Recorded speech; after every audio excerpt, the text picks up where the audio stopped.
episode 365. You know, I just had a conversation with a friend of mine the other day about when we're getting older, we're getting shorter. Have you ever heard of that? And I told him, actually, you know, I grew about 2 inches when we sold the shop because all that weight was off my shoulders.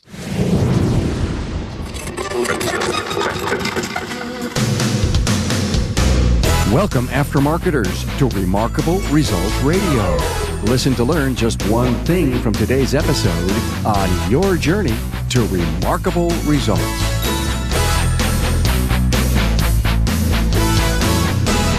Hi, Carm Capriato here, and welcome to Remarkable Results Radio with Reto Filli, a former shop owner and now an EMyth certified business coach. Hey, have you downloaded my special listening app for iOS or Android? Well, if not, go to remarkableresults.biz/app, A-P-P, and discover not only this special app, but over 12 smart device apps where you can subscribe to the podcast. You know, I recall Andy Bishop from Midwest Performance Cars say the podcasts are like a 40-minute 20 group. And Leo Gilmore commented about G. Trulia's episode number 1 on the new show For the Record. He said of it, 14 minutes of blunt truth, comforting and encouraging to hear. I loved it. Thanks, Leo. I recommend to put the podcast on your weekly to-do list. This episode is brought to you by Federal Mogul Motor Parts with brands like Moog, Felpro, Wagner Brake, Enco, Champion, Seal Power, FP Diesel, and more. They're the parts techs trust. Find out more, fmmotorparts.com. Hey, are you in touch with our remarkable community? Get inside our ecosystem at remarkableresults.biz, and a shout out to new Facebook friends Brian Ponder, Rodney Mitchell, and Zachary Hampton, and LinkedIn connections Butch Jobst and John Francis. Now, meet Reto Filli. I met Reto in March of 2018 at the ASA Northwest Conference, ATE. Reto is a legacy service professional who sold his business, and now he's coaching businesses as a certified EMyth business coach. We talk about the entrepreneurial myth, of course, and since Reto came to our country from Switzerland, he also talks about the European service repair process with apprentices working under masters and being competence certified. It is a different model than we have here in the States. Find out about it. Find the show's talking points for Reto Filli and special links to EMyth at remarkableresults.biz/E365. Reto stresses that you've got to learn how to run your business than just fixing cars. Share this episode with a friend and give me a review in Apple Podcasts and learn to add remarkable results to your weekly learning regime because we are students in perpetuity. So honored to have you here. Now enjoy this episode with EMyth Coach Reto Filli.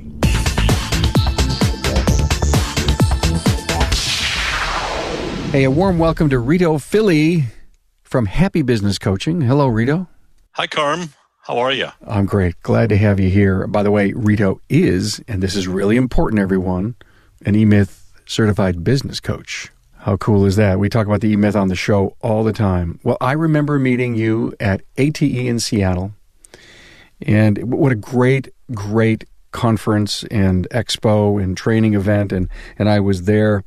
And I had unbelievable hospitality from the Northwest group out there, and that's when you and I met, and I found out that you're a former shop owner. You told me this great story, Reto. Carm, the password on my computer set the tone for the day I was going to retire. Tell the story. Well, actually, it's not the password on the computer, but on our retirement account. So nobody's going to try to get into my computer. My password. I just Well, can we tell them what it is, or that would be bad if we tell them? Well, what it is, or what it was at the time, is retire in 2014. Retire in 2014. Exactly. Every time we accessed our account, it reminded us what our goal was. And by the way, my wife and I were equal partners in the business. So it's both of us. It's not just me that ran Circle and Square Auto Care for 27 years. And in 2014, we sold. So that probably is the thing that you remember about that story. I do remember about that story, and I was so impressed that you continued to support ATE in the conference. And it's one of the things that I found amazing is how many alumni, if you will. Some are business coaches, some are helping, and some are supporting, and they're out of the business, but they were all there. What a great brotherhood and sisterhood up there. There's a lot of connections we have. I mean, ATE is one of my favorite events every year, not just, since we sold the shop, but for probably 20 years before it even was ATE. I've always worked with ASA Washington at the time, and now ASA Northwest. And many of my friends I met through ASA and through Bob O'Connor. Many of the people in ASA also had shops and belonged to one of the bottom line impact groups at the time. And so we've been friends for many, many years. And I look forward every year to go to AT and connect and reconnect with my friends and try to help other business owners and shop owners to get to retire someday. Get to retire someday. Do you know a lot of people that are kind of retirement age that are kind of making a good living, paying their bills, but want to get out? I do. There's a big difference, or there's a difference between making a nice living and making all the payments and actually getting your business to a point where it has value to somebody else. And that's a whole new job description, and really almost like running a new business with a new marketing plan and all the things that go with it. It's really interesting. So it's really not about just hanging a shingle out and saying, here's my number. Well, no, actually, and you probably know that, but what really is hard to grasp when you start a business is there comes a point where the business moves on beyond what you want to do or can do. And for one reason or other, somebody else either takes over or it goes away. And so when you start really looking at that, the point where the business has value to somebody else, that's when you can hang up that shingle. But that's a completely other process that has nothing to do with what your business does for a living, but actually is a product on its own. Are you kind of moving into the EMyth theories right now? Well, sort of, but it's still, no matter what business you're in, when you realize that as long as you're essential in your business and you're not present, then there's not much for anybody else to buy, or no value for somebody else to buy unless they want to buy a job, which doesn't make a whole lot of sense. Most people have jobs today, though. I know. It's not even a hobby anymore. No, definitely. It's a total mind shift when you really get to the point where you decide that you want to sell your business, because there's new skills that you or I didn't know I had to have, and new way of looking at what the value really is to somebody else. Not for me. I thought it was, millions of dollars, and you really have to look at what the value is for somebody else, and if the bank can actually look at your numbers and finance that. And until you really have something that a bank finances, then the business really is not where it should be or could be. So the value to an acquisitor or acquisitee, however you want to call it, somebody who's going to buy your business, and or the bank that's hovering over the deal and looking at the potential of loaning money, if you whispered in the ear of a friend of yours who's at that current moment, would you whisper the words cash flow? Well, I wouldn't have to whisper that. That comes loud and clear to me that one of the first things that you look at is, what is the cash flow and how can it, serve the debt, that additional debt that investor has now, and still support him and his needs or her needs while continuing a profitable company that person at someday probably needs to sell again. That's really ultimately what has to happen. Is the cash flow is so critical with every decision that you make in your business.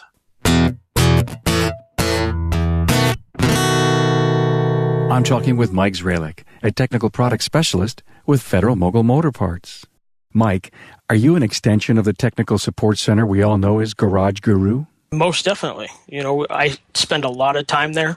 I'm involved in all the classes that go on there. I actually host classes there, such as our ASC test prep courses. So very much so an extension of that. Mike, you're in the shop. So what's the greatest outcome that you see from the techs and service advisors that you're spending time with? Not only are they learning about great product, but we get to talk shop. So I was in a shop earlier today and we were talking about some electrical diagnosis he was doing. And he was actually having a problem finding some schematics, and we were able to work with that and talk back and forth. So I was able to get educated on a problem he's having in the field, where I can share that with others and I can share other ideas from other people with him. Do you actually put product in the hands of the technicians? You have to. That's, in this industry, a lot of guys are like myself. You got to touch it, feel it, play with it. Just telling them about features and benefits isn't going to sell it. You put it in their hands, that's going to sell it hands down. So you take the new Wagner OEX brake pad and you put it in someone's hands. What happens? First thing they do is say, wow. And then they start asking questions about the unique design of it, the unique shape, and the purpose of that. And they're very blown away by the technology that we put into it. They're amazed by it, and they're loving it. Eyes light up, aha moments. You bet. And why is it taking so long to get this out in the market? And I need them, and I want it right now. Exactly. Federal Mogul Motor Parts' Garage Gurus is your go-to source for the vehicle training, technology, and answers you need to keep your next job on track. On site, online, or on demand, the Gurus are here to help keep your business and your career on the road to success. Visit fmgarageguru.com.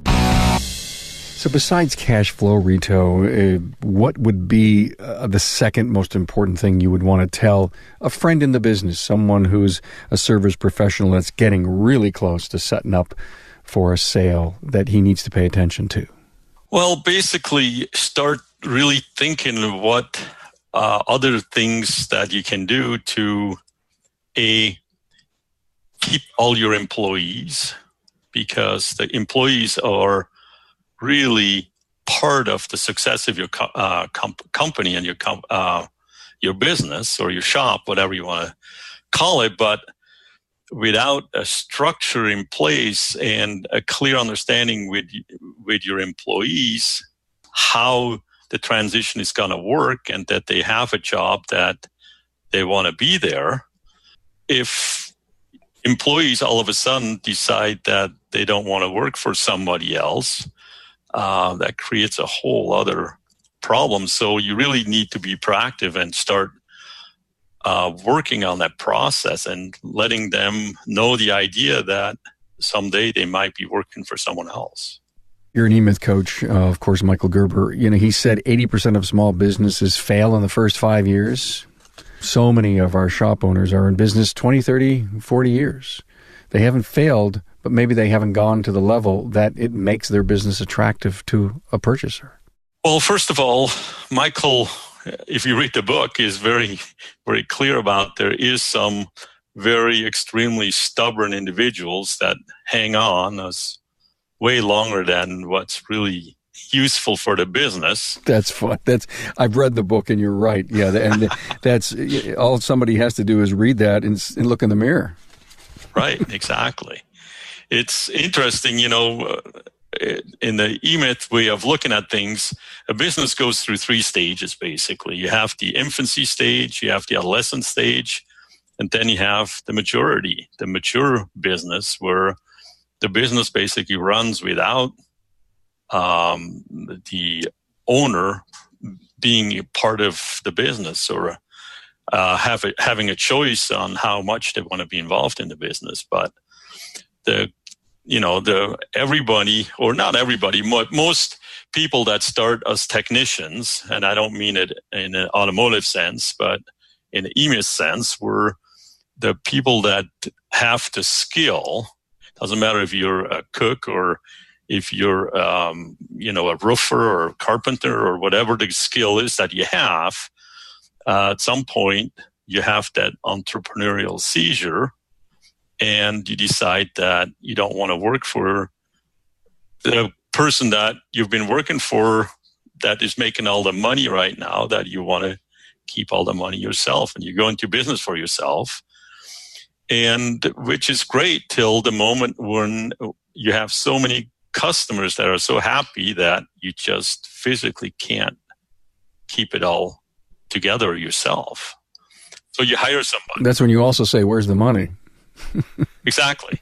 At that point is where you own the job yourself, but it's fun, when you're young and really gung ho. It's not a big deal to work 20 hours, and it's all looking great. When a few years go by and you hire different people and it didn't work out, and all of a sudden that decision has to be made if you really want to grow or you want to stay in that infancy stage, which is okay. But most shop owners or business owners at some point start to grow and hire people, and many have never learned how to really do these tasks that need to be done when you run a business, like hiring people, like really having a relationship with your banker and your suppliers, and all the things that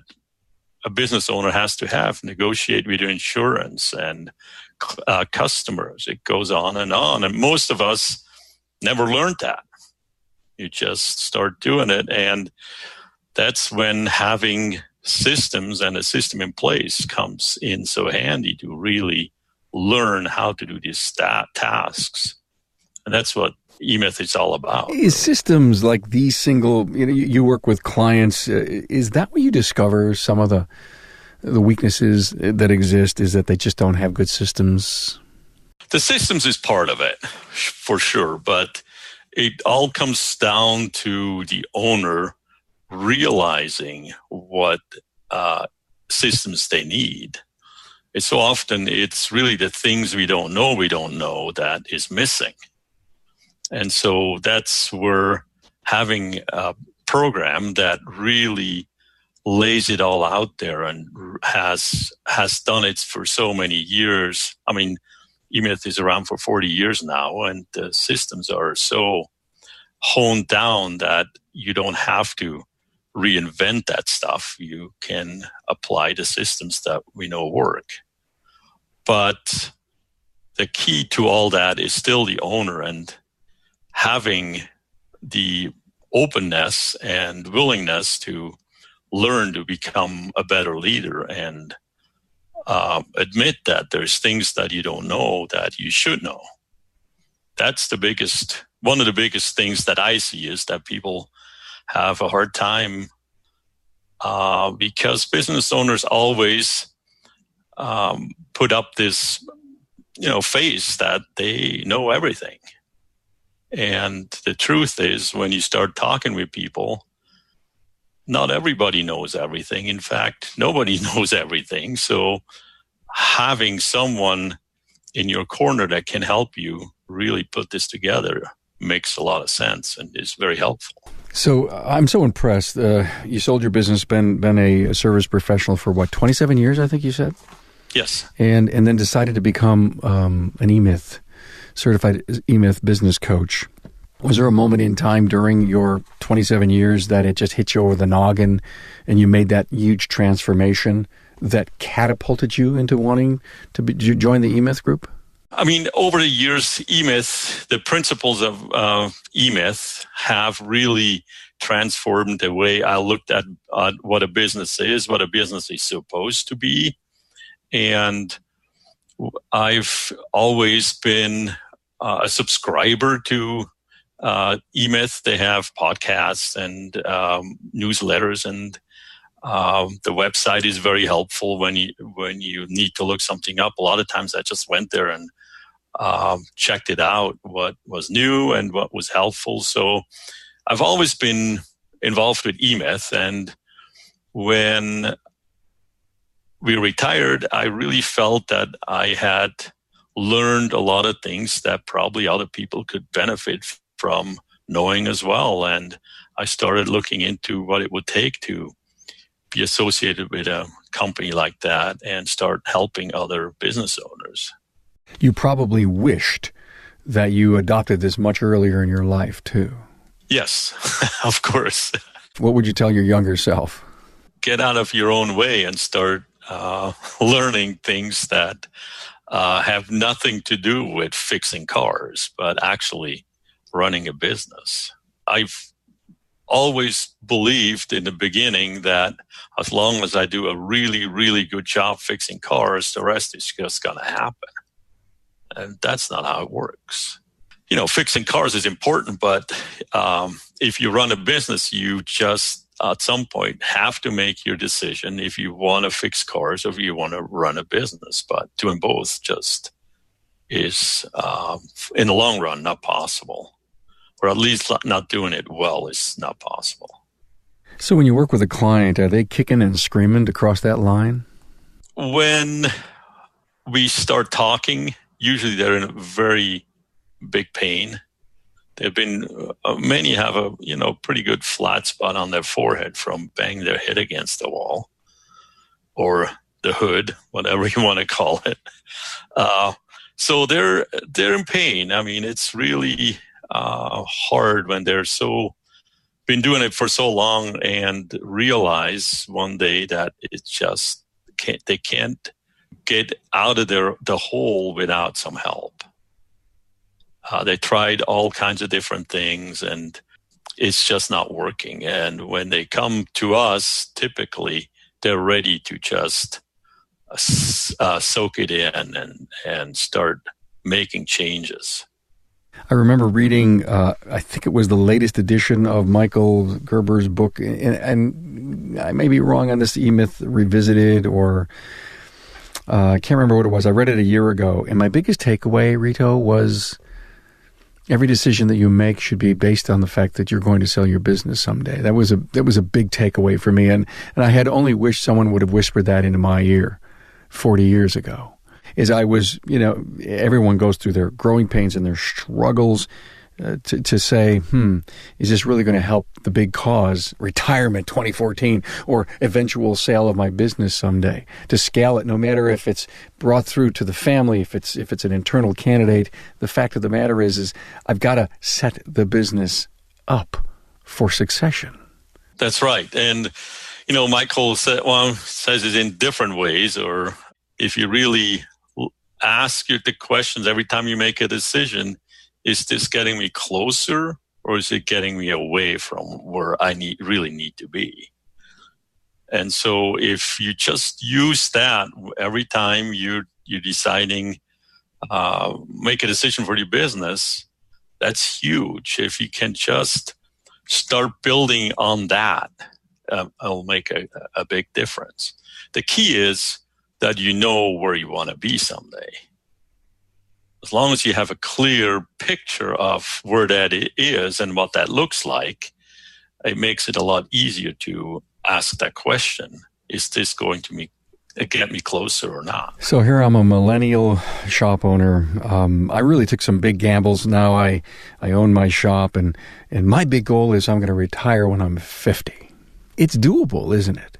If you just don't decide to continue a struggle every day, and you get help and you get focused, you don't know what you don't know, and business coaching and training. And I guess my question to you is: big audacious goal, retire when I'm 50. What would you tell a client? How much money will you need to live the rest of your life? So you really should start backing into that whole question and really look at what kind of lifestyle you want to live and start guesstimating what it might take to live another maybe 50 years for you to make sure you have enough funds to make that work. So then the second question is, how will you get there? How big does your business have to be to get there? And how hard do you want to work? Can you make that work? And if the answer is yes, and you have a number, then it's absolutely possible. You just really have to start pieces in place that get you there. So Switzerland is your legacy country. That's where you were born? That's correct. Yeah. I was born in Switzerland 61 years ago. 61, young man. What's different in Europe in automotive repair than we do here? I know you already, or it's sort of a buzzword right now that goes around, and that is apprenticeship and apprenticeship programs, and which is one of the things that got me into the profession. I did an apprenticeship as a mechanic in Switzerland. What a lot of people don't quite get is apprenticeship is just part of a bigger system. And the bigger system really is mastery. In other words, if you want to become a tradesman or have a skill, the apprenticeship doesn't work unless you have someone that is proficient and a master in the craft teaching that apprentice. And what I'm seeing as a buzzword, is the apprenticeship. There's another component to that, and that's the master or the teacher or the trainer or the coach and all those things that have to be developed at the same time. I can't prove it right now, but there's a lot of apprenticeship programs that are out there. They might get off the ground and they work for a while, but until that is, something that can continue on its own, it's going to take a lot of effort and energy to keep that going. And the way I see it differently in Europe is, if you want to be master mechanic, most shop owners by law are required. If you run a repair shop or if you run a restaurant, you need a master chef. If you run an electrical shop, you need a master electrician. And for that individual to become a master, part of the requirements is to have an apprentice under you. So you cannot become a master unless you train other people. And what that really means is there is a perpetual system in place that continuously makes sure not only that young people learn the trade, but that the tradesmen and the masters of the craft have to stay current. Wow, it's almost like a recruitment effort. If a restaurant had a chef that had a master, but he lost the apprentice to another job, then that restaurant would have to go out and look for another apprentice, either go to a college to get one or hire one and teach the trade. Exactly right. Yes. It's fascinating. That would be so healthy for us here. Well, I think so. Another thing that always fascinates me or I'm intrigued by is when you have the apprenticeship program and as a young person you make a decision that you don't want an academic job or a career, that you want to do something more in the trades, then when you're 16 you start the process. And one of the things that is different at that point is that you're not so much around your peers. Like here, when you're in high school, you're basically all around your age peers. Whereas in Europe, when you're 16, you pretty much spend your, 8 hours on a job with adults where you have a completely new way of looking at the world and what is out there and what works and what doesn't work. And I think that's a good way to get into a trade. You can always later go to college if you really want to change the career. You can always do that. Great stuff. Thank you. Thank you for helping us with that. Now, are shops certified in Europe? Yes, they are. So it's a little bit different. I mean, it's the repair shop or the repair industry is pretty much affiliated with dealerships. Even quote unquote independent shops will have some kind of a relationship with one or two dealerships. And the way what would that be for? To do their warranty work? To do the warranty work, okay. And do the selling too. They sell cars, because in Europe, land in a lot of places is so valuable. It doesn't make sense to have car lots like we have here. Typically, they have one or two show models of a particular brand and size. And then you sit down with your customer or potential customer and you build the car that you want to order. And so 3 months later, that car shows up with exactly the color you want, with the wheels you want, the interior, the engine, what you name it. It's all custom picked by you. So they build to spec in Europe. Exactly. You don't go to a lot and say, oh, I love that blue car. It has everything I want on it. No, not really. I mean, you can. If you go to the city, there will be some lots, but typically most places you have a relationship with your mechanic, with your auto shop. And if they sell, a BMW or a Subaru or a Toyota, it doesn't matter, or a Peugeot for that matter. If that's what you want, then you pretty much sit together with the owner or the salesperson there and build your own shop, your own car. So let's go back to that shop certification. You're saying that on their very own, are they certified by, not a dealership as you were saying, but are they certified by any kind of entity? Yes. Well, there's two things. The dealership, or I should say the car manufacturer, has minimum standards that certain tools you have to have, qualifications that the master technician has to have. But also for you to have an apprentice on premise, there's regulations and there's certification that you have the minimum standards, which are pretty high, of what a business has to have. And it's not just a repair shop, but again, if you have a construction company or a body shop, or you paint houses or bake bread, it doesn't matter. If you have an apprentice, there is a certification process that you have to pass and you have to be part of. Excellent. How about training over there? Continuous education? Are certain hours of requirements? Most apprenticeship programs are 3 or 4 years. Just about 4 years is the minimum. And then, if you want to do the master, you move on from the apprenticeship program to become a master. That's usually a 5-year process. 5-year in the trade. And the apprentice that wants to be a master still has to work under a master. Exactly. So the apprentice is one way to get certificate of competency.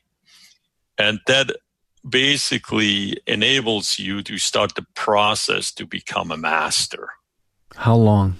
5 years. A minimum of 5 minimum years. Of 5, working under a master to earn your master, if you will, certificate. But there's competencies testing through the way? Yes, there's annual classes you have to take. And a lot of that is evenings or weekend, but there's usually 2 weekends a year that have to be devoted to that. And then the rest of the things you can do online. I'm not totally current at this point. I haven't really talked about that. How they're doing it right now, I would assume is a lot more online than what it was when I was there. Well, I do appreciate you sharing what you know, or at least what the current state is over there. There's so much talk in our industry, as you well know. Is there anything going on up in the Northwest with an apprentice program? Well, ESA Northwest is currently developing a program with the state of Washington and getting the automotive industry set up so that we can start having apprentices in our industry.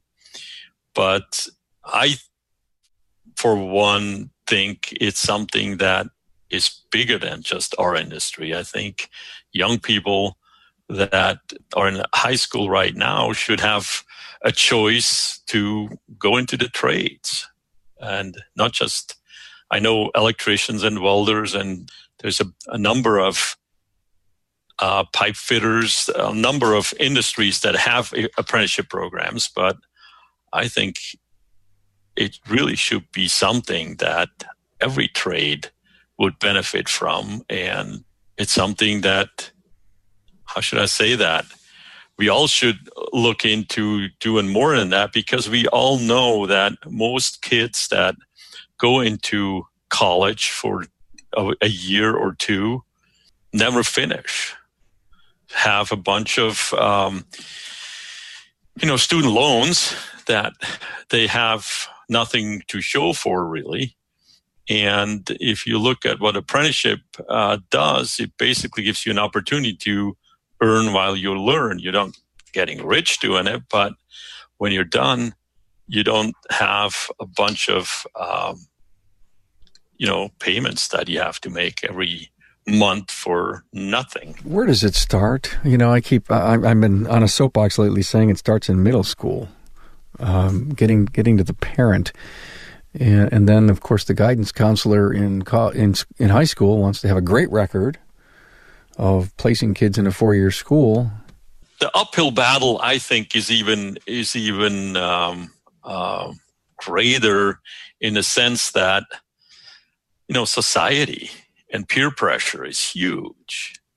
I'm involved with a mentoring program here in our school in Port Townsend with 9th graders, and they don't know what they want to do in college, but they sure know that they're going to college. They don't know why, but it's something that everything is geared and set up for that. And to change that mindset for, it's not just the parents or the guidance counselors, which is big, but peer pressure.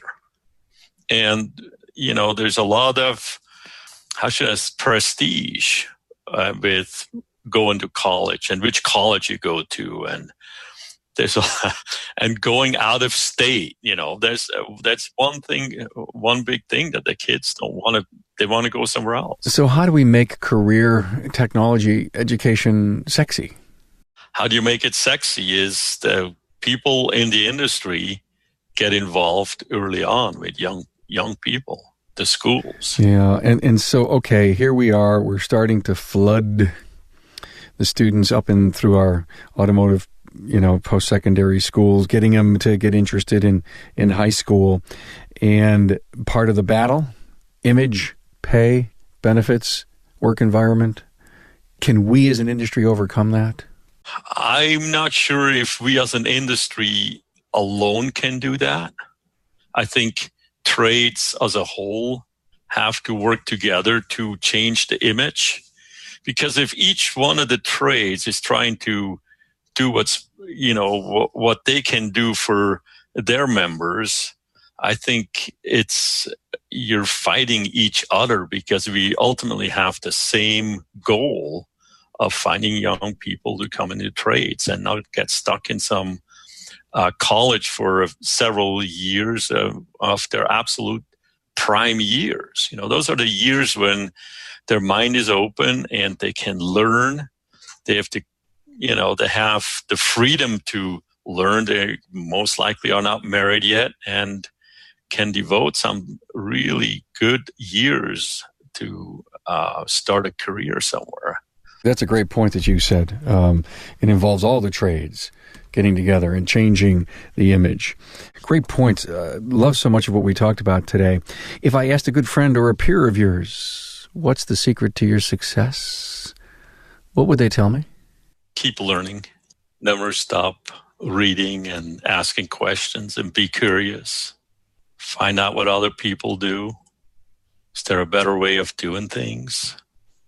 That's, to me, is, I think, what helped me is to continuously keep learning. You know, when I came to this country, I couldn't speak English. And so I've decided that I wanted to get better at it and started learning. And I'm still learning, of course, but I'm getting better at it. You still have all the energy getting up every morning like you did 30 years ago? Almost more. Almost. Wow. It's almost easier to get up. Meaning? You know, I just had a conversation with a friend of mine the other day about when we're getting older, we're getting shorter. Have you ever heard of that? Oh, yeah. And I told him, actually, you know, I grew about 2 inches when we sold the shop because all that weight was off my shoulders. Very good. Very good. I love that answer. That's great. That could be the soundbite. Thank you. I had a blast. I learned so much. Thank you for all of your incredible wisdom. Any final words? Well, I just hope you keep doing what you're doing. I think this is just fantastic that there's an outlet for, business owners and shop owners to actually hear what other people do and what works. And I want to tell everybody to just keep learning and ask questions. Please ask questions because that's where the answers are. So grateful to have Reto Filli on from Happy Business Coaching, who's an EMyth certified business coach out in Seattle. Thanks, Reto. You're welcome. Thank you for having me. Hey, thank you, Reto Filli, for contributing to the podcast. Your unique perspective about the business side of things is important to our listener. It is not just about fixing cars. It's about learning how to run the business. That has always been one of the goals of the podcast, to share the wisdom of others on the entire spectrum of entrepreneurialism. Hey, the key talking points for Reto can be found at remarkableresults.biz/E365. Hey, please don't forget to check out our new books page on the website. And don't forget to write me. I love to hear from you. Carm at remarkableresults.biz. Hey, we'll talk soon. Thanks for being on board to listen and learn from the premier automotive aftermarket podcast. Until next time.